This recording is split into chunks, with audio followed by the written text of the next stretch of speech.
Welcome to What's Going On, the weekly podcast and videocast of First United Methodist Church in Yankton, South Dakota. Hi, everybody, and welcome to this week's episode of What's Going On. I'm Pastor Katie here at First United Methodist in Yankton, South Dakota, and I am so glad you could join me for this episode. In this episode, we're going to talk a little bit about the sermon series that we're going to be doing over the course of the summer, and we're going to be talking a little bit about the survey that we've been asking everyone to take. You might have tuned in this week to hear kind of a recap of annual conference, and we will be doing one of those, but not this week. So keep tuning in, and I will invite our delegates to share their experiences of annual conference this year when it works in all of our schedules to sit down and do that. So I'm just stay tuned for that. But until then, we've still got more things we can talk about happening in the life of our local church. And the first is that we kicked off a new sermon series this week based on the work that Reverend Matt Majowski did in his book, Let Go, Leaning into the Future Without Fear. I got to listen to Matt Majowski speak at a conference that I went to down in Kansas City and was just very impressed with him. And I really, the first time I read this, it really had an impact on me. And it's my hope and my prayer that it has a similar kind of impact for us as a church. And what he's really talking about in this book, and I think what he gleans from the Exodus story is how do we handle when big changes happen, because and he makes a good argument in here where he talks about that change is actually easy. It's all of the other things that are hard. Like, to make a change is easy, but to make a true transition into something and to manage the change and to have it be successful, that's the difficult part. Like, to change something, you can just up and change it, but it might not work, or you might not like it, but you can do that pretty easily. You can just make a decision and change something. Like, but sticking with it, making it successful, making it your new normal, those things are challenging. And that's kind of when we're looking at the difference between change and transition. And there's been a lot of changes that I can think of that we've had in the last 2 years. And yeah, it's been July will be 2 years that I've been here, which seems crazy. And it's been probably the craziest 2 years of ministry that I've ever experienced. And the amount of changes that we've made is kind of mind-boggling to me, to be honest. I'm not someone who is a big change agent normally, but COVID kind of forced our hand in a lot of ways. And so it's been a really interesting learning experience. And I would say that there's times where we've done it well and managed it well. And I think there's been times where that's been less so. And it's all a learning experience and as we figure things out together. But my hope is, as we go forward, that any change or transitions that we make as a church, that we're laying the proper groundwork, that we're involving the voices that need to be heard, that we're really making sure that the decisions that we make together, and we make as a church with the voices at the table that need to be there. And so that's part of the reason that I kind of felt myself drawn to this series based out of Exodus. And that's what this series is, and you've heard that already, looking at a time in scripture, in a time in God's people where they knew who they were in Egypt, and it wasn't a great situation, but it was what they knew. It was familiar. And them and they prayed for change, right? They prayed that God would liberate them. They prayed for their suffering to end. But then we see that it wasn't just this like point A to point B direct, like, I'm out of this, I'm living in the new land, and that was super easy and everyone's happy. Like, that's not how it happened. And frankly, that's not how most things happen.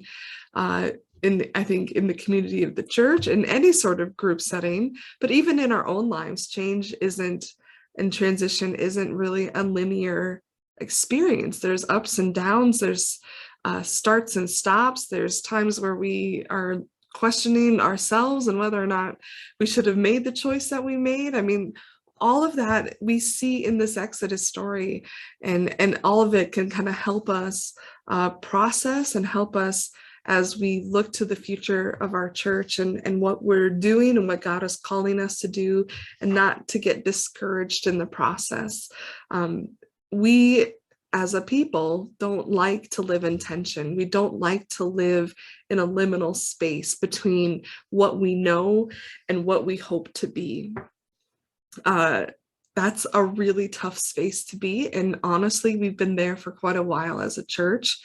And we just want it resolved. We just want to have a quick solution. We want an easy solution. We want, if we just do this one thing, then everything's going to be great and we're not going to have any problems. And I would love for it to be that way, because, you know, as the pastor serving this church, it's always my joy and my hope when things are going well and people are experiencing God, and people are feeling connected to the life of the church, and we're living into our mission and ministry. And if I could have like an easy button to get us there all the time, I'd always be really tempted to push it. But the reality is the life of discipleship isn't always easy.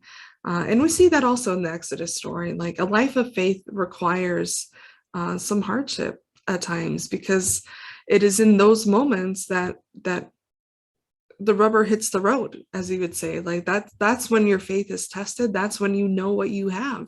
You know, do you really trust in God? It's easy to say you trust in God when everything is provided for, but when things start to get hard, where are you putting your faith? Where are you putting your identity? Where are you turning to in your times of help?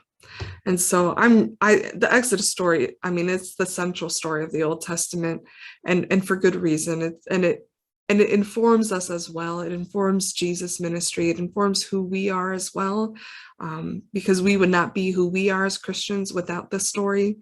And so I'm really excited to spend time in it this summer, and I'm excited for the conversations and hopefully the convictions that come out of it, and that some of our God moments might be, what is God encouraging us to be doing? What isn't God encouraging me to be doing? What is the thing that God's been telling me to do that I've been too afraid to do, and I just need to do it? And so I'm excited for what this can bring. And I hope that you enjoy the series as much as I've enjoyed the book itself, and hopefully God will use it for his glory.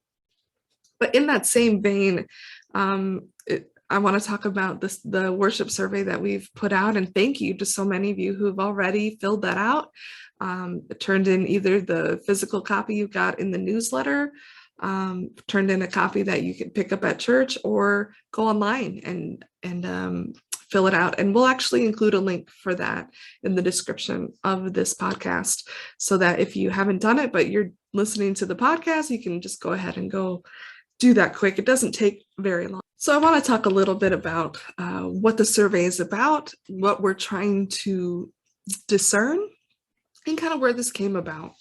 And so I want to rewind and kind of go back a few months. While I was on maternity leave, my family and I came to worship at the church.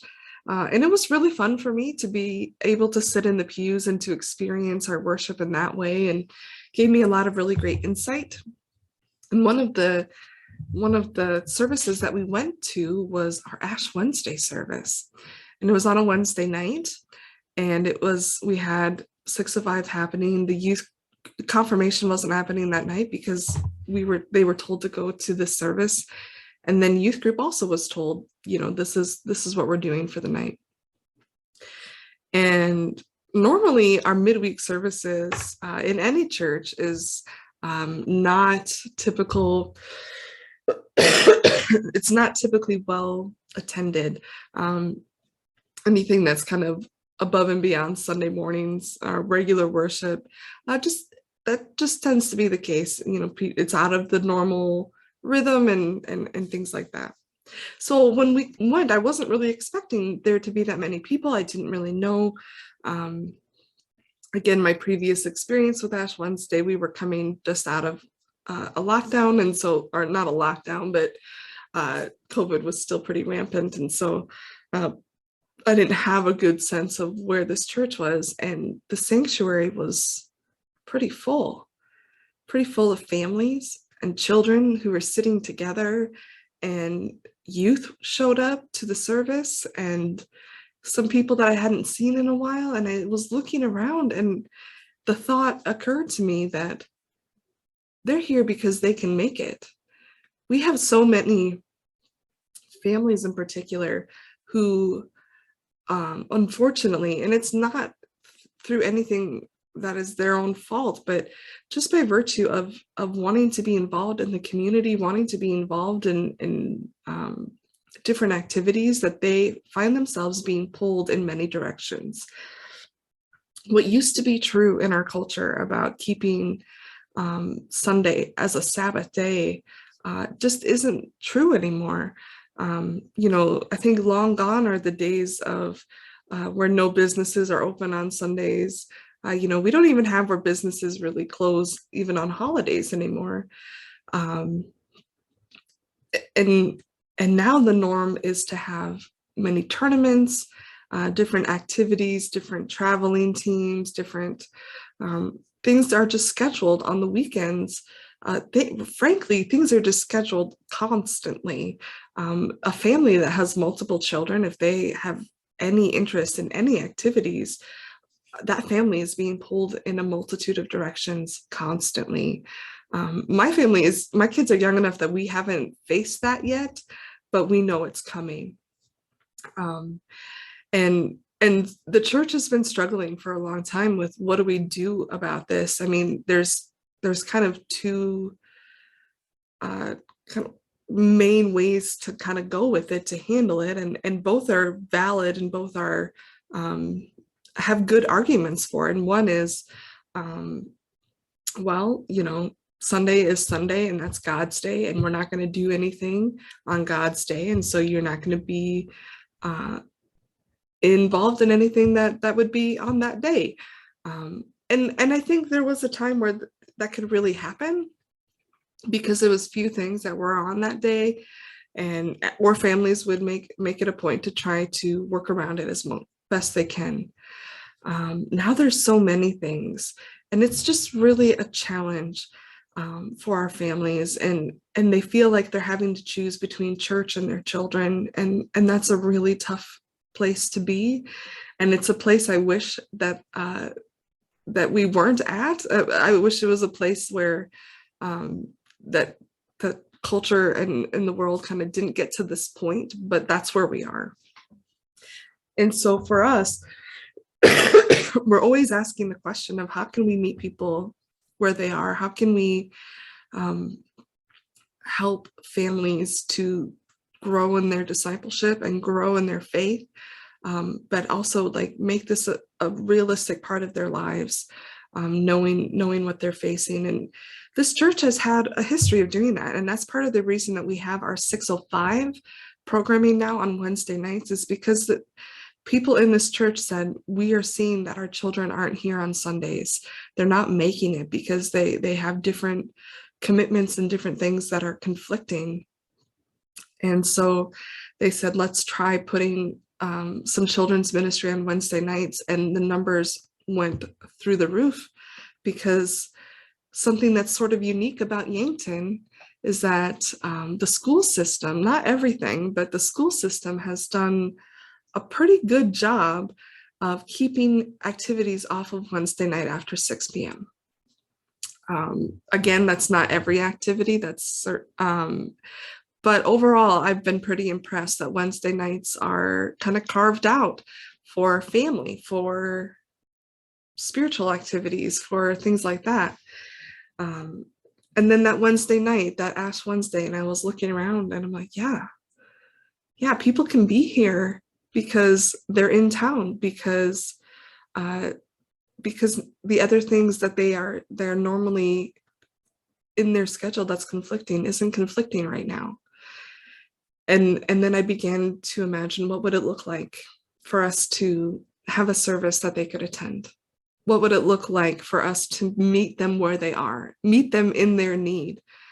Would I prefer that everyone be able to keep a Sabbath and to have that be on Sunday. I do, because I think that's what God intended. I do think that we do need to keep Sabbath day. We do need to carve out time that is not running around, that is sacred and for us to be together and for our families to be together and to rest. I do get concerned seeing how busy people are, because I feel like that's setting us up for burnout in the future, and kids that are so busy, they will continue on that pace their whole life, or they will burn out. And so how do we build in healthy rhythms of life?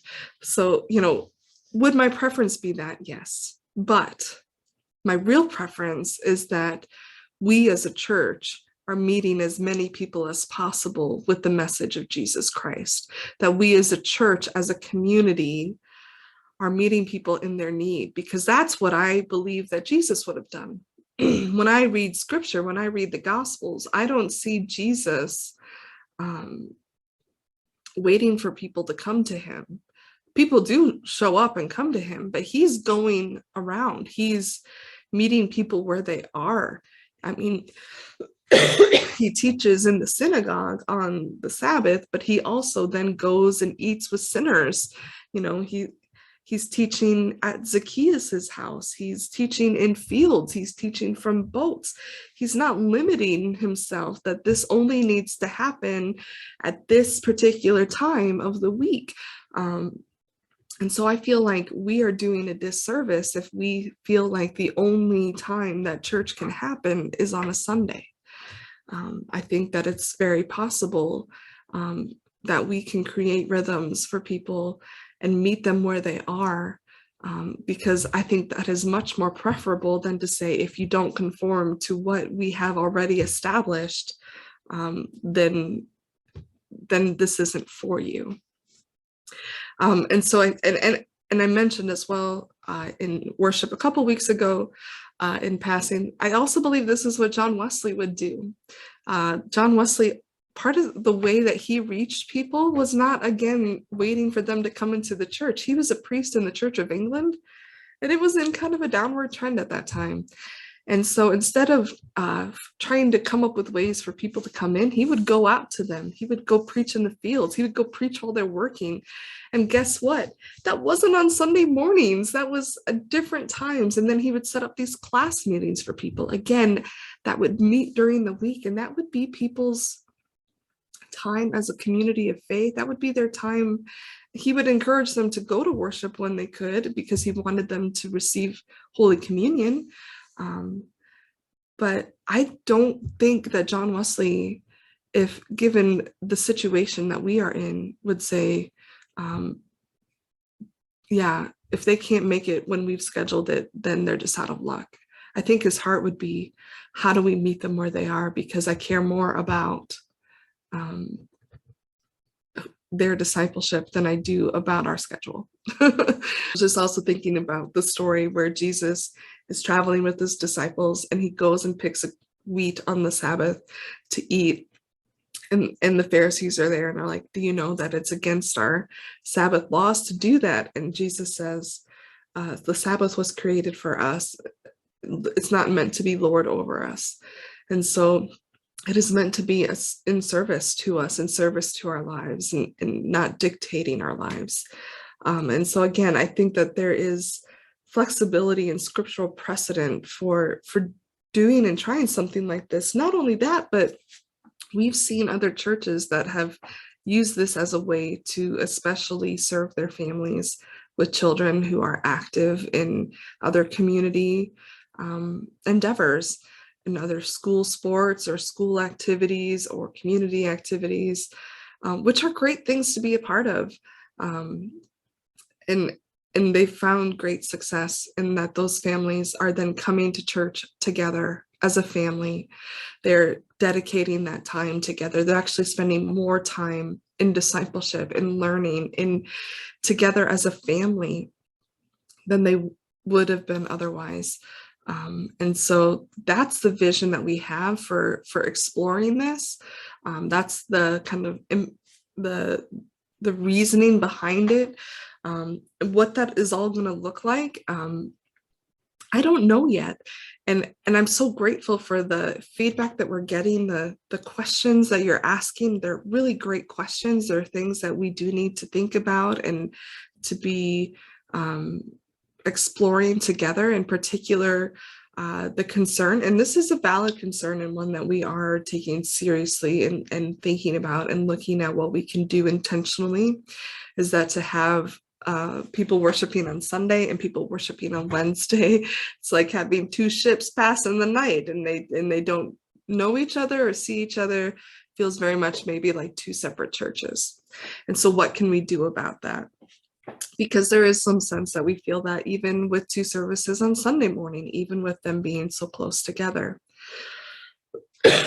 And I think there is going to be some of that.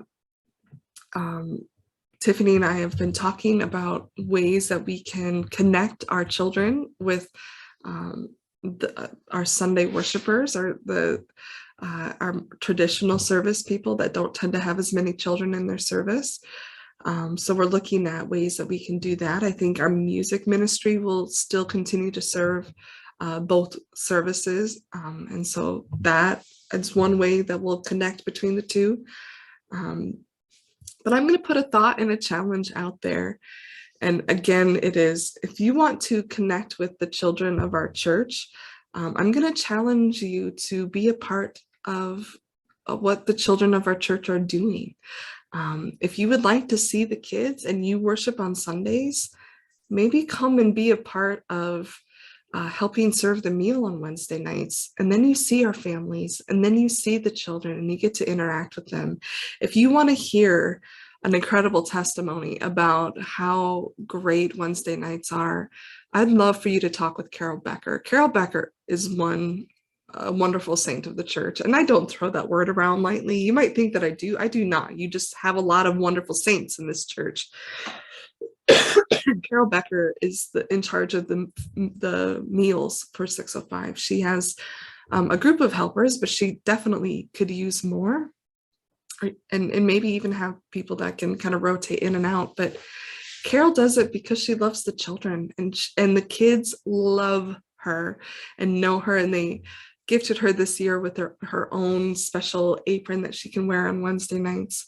But that's how she gets involved and sees the rest of the church that she doesn't see on Sunday mornings. And they know her and she knows them. Also, we'd love to be able to offer, some different classes, some different opportunities. So maybe someone that worships on Sunday can come around and serve on Wednesday nights, either helping be an adult presence in a children's ministry, 605, like Sunday school type room, maybe helping to lead an adult Bible study. I think that would be one great way of getting involved and seeing what's happening, because Wednesdays, there's a lot of life in the church. And if you're not here because there's nothing that's serving you, maybe come and serve and see what's going on. I think that's one way to think about how to connect over is maybe the Wednesday night service isn't your service. Maybe for you, Sunday mornings are when you want to worship God, when that works in your schedule to do so, and it just is what you desire. And that's great, and I'll never go away. And it's something that we're going to pour a lot of energy and excitement into making that wonderful. But then what would it look like that as you are filled on Sunday, that you spend Wednesdays filling others, that you meet with these families and these people that are coming in?